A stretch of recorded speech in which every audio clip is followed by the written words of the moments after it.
신병 지금 네 앞에 보이는 모든 사람이 집에 가야 너도 간다. 다들 군 복무를 하면서 한 번씩은 들어본 말 아니십니까? 끝나지 않을 것 같았던 군 생활. 병장 되면 편해질 줄 알았는데 아니었습니다. 남들 시간의 2배 이상으로 시간이 느려지는 새로운 난관이 기다리고 있었죠. 힘들지만 위풍당당하게 군 생활을 전역했더니 막상 학교에서는 복학생 아저씨 취급을 받으며 쓴웃음을 삼킨 적 다들 한 번쯤은 경험해보지 않으셨나요? 하지만 말입니다. 이렇게 대학교에서는 무시당하기 일수인 예비군도 우리 군 전투력의 소중한 일원으로서 현역보다도 더 강력한 전투력을 뿜어내는 게 다반사인데요. 한 이로 어느 소대장이 현역 조교에게 예비군 보고 텐트를 치려고 명령하자 현역 조교가 말 안 들을 텐데 말입니다.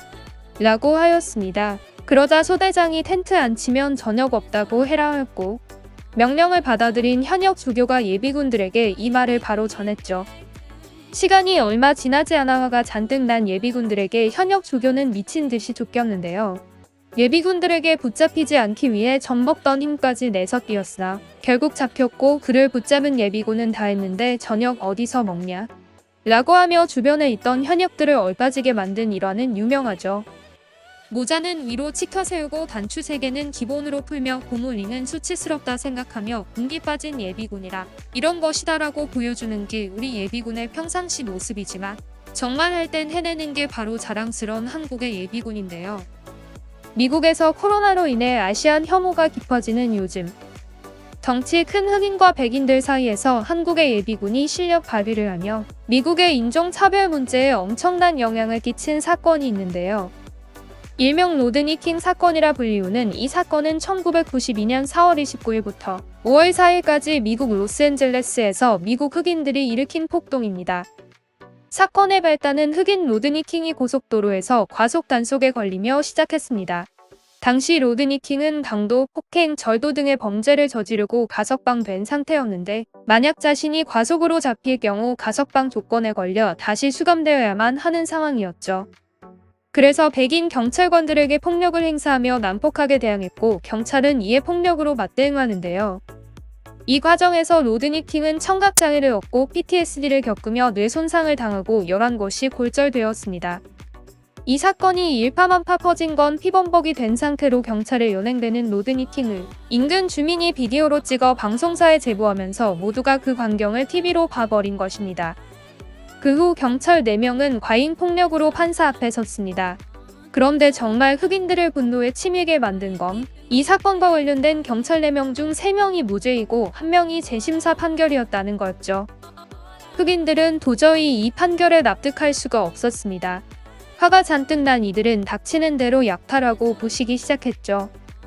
여기서 황당한 점은 경찰관이 백인이니까 백인들에게 인종차별 분노를 표출해야 함에도 엉뚱하게도 한인 사회를 향해 분출했다는 겁니다. 폭동이 일어난 지점과 그 인근에는 수많은 코리아타운이 있었는데요. 이 당시 경찰의 대처에서 가장 문제가 되었던 것은 폭동을 막기 위해 백인 거주 지역으로 가는 길을 완전히 막았지만 한인 지역으로 가는 길은 그대로 열어놔 흑인들이 한인 지역으로 몰려가도록 만든 것이었습니다. 주로 세탁소와 편의점을 운영하고 있던 한국인 이민자들이 폭도들로부터 자신의 가게를 지키기 위해 폭력에 대항하기 위해 자경단을 조직합니다. 이들은 소집 4시간 만에 지휘체계가 완성되었으며 2시간 이후 특기에 따라 보직이 분배됐고 통제 시스템을 구축했는데요. 맨몸으로 무기를 든 상대에게 대항할 수는 없겠죠? 총기 상점을 운영하던 한인이 자동 소총과 탄약을 모조리 풀어 완전 무장까지 했습니다. 당시 증언에 따르면 특이하게도 이들 한인 모두 일반인임에도 불구하고 총을 매우 능숙하게 다루고 있었다는 점입니다. 60대 초반이었던 한국전쟁 참전자들과 한인 사회 경제를 책임지고 있었던 다수의 40, 50대였던 월남전 참전자들의 경험이 큰 도움이 되었다고 했는데요. 한국전쟁 참전자들은 방어전과 시가전을 겪은 바가 있었고 월남전 참전자들은 미군이 극찬하며 베어갔던 중대전술기지와 게릴라전의 경험이 있었기 때문이었죠. 비록 전쟁은 겪지 않았지만 한국에서 의무복무를 했던 다른 예비군들은 3년간의 복무 경험을 살려 견고한 바리게이트 구축에 큰 힘을 보탰습니다. 이들은 자동차를 모아서 방어진을 구축하면서 요새를 구축했습니다. 폭동으로 전기가 끊겨 밤에는 불빛이 없어지자 자동차를 모아 라이트를 일제히 켜서 조명을 구축하고 24시간 경계 태세를 섰습니다. 당시 미국 MBC는 헬기를 동원해 촬영을 했는데 미군 출신 관계자는 이를 보고 방송에서 역할과 방어 구역이 분담되어 있는 것이 확실합니다. 여기 건물 옥상마다 경계병이 배치되어 있으며 방어 초소는 마구잡이로 만든 초소가 아니라 군대에서 만드는 형식의 초소가 확실하며 특히 중앙으로 돌진하면 사방에서 포위되는 구조입니다. 민간인이 만든 마구잡이가 아닌 전문성을 갖춘 방어 체계로 보입니다라며 한인 자경단의 전문성을 설명하기도 하였죠. 흑인 갱단들 사이에선 어느덧 코리아타운에 잘못 들어가면 죽는다라는 소문이 떠돌았는데요. 이러한 소문이 돌면서 점차 폭도들이 코리아타운에 얼씬도 하지 못했습니다. 한인 자경단들은 위협하러 온 폭도들에게 총을 난사했지만 모두 일부러 비껴가게 쐈기 때문에 한인들의 사격에 의한 사망자 수는 0명이었습니다. 이들은 같은 한인뿐만 아니라 미국 경찰관과 불 끌어가는 소방관까지 지켜주었는데요. 이 때문에 당시 한인에 대한 인식이 나빴음에도 한인타운의 자경 활동을 직접 봤던 미국 경찰관들에게는 좋은 기억으로 남아있다고 합니다. 하지만 이런 자경단의 활동에도 불구하고 당시 한인 피해는 막대했는데요. 하나로 적게 잡아도 약 3,500억 손해, 점포 약 2,300여 곳 손실 등이었습니다. 그나마 다행인 점은 자경단 활동 덕분에 폭도들에게 살해된 한인은 없었죠.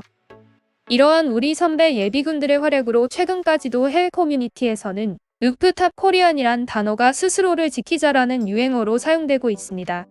미국인들은 소셜미디어에 당시 촬영된 사진과 함께 우리도 루프탑 코리안이 되자 루프탑 코리안을 존경한다 등의 글을 공유하고 있습니다. 잠시 댓글 읽어보겠습니다.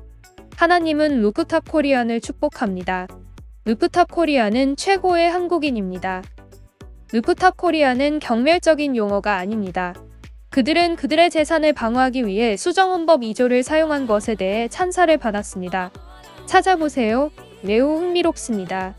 한국인은 정말 장난을 치지 않는다. 한국인들이 총을 들고 나타나기 시작하기 전까지는 모두 갱스터였다. 당신이 달성하기 위해 열심히 일한 것을 어떤 희생을 치르더라도 방어하십시오. 이게 방어하는 방법입니다. 우리 한반도 5,000년 역사는 침략의 역사라고도 학자는 말하는데요. 그만큼 침략을 많이 당했기 때문이죠. 그래서 그 누구보다도 침략 혹은 약탈당하는 것을 싫어하는 민족이기도 합니다. 또다시 한인 타운을 약탈하는 폭도들이 존재한다면 혹은 평화롭기를 원하는 한국인을 괴롭히는 이들이 존재한다면 지금도 조용히 자신들의 삶을 살고 있는 이 땅의 수십 수백만의 루프탑 코리안들이 자리를 박차고 뛰쳐나와 그날의 로드니 킹 사건 때처럼 약탈자들의 코를 납작하게 눌러버릴 것입니다. 이상 탈탈 정보통이었습니다. 내용이 유익하셨다면 구독과 좋아요 부탁드립니다.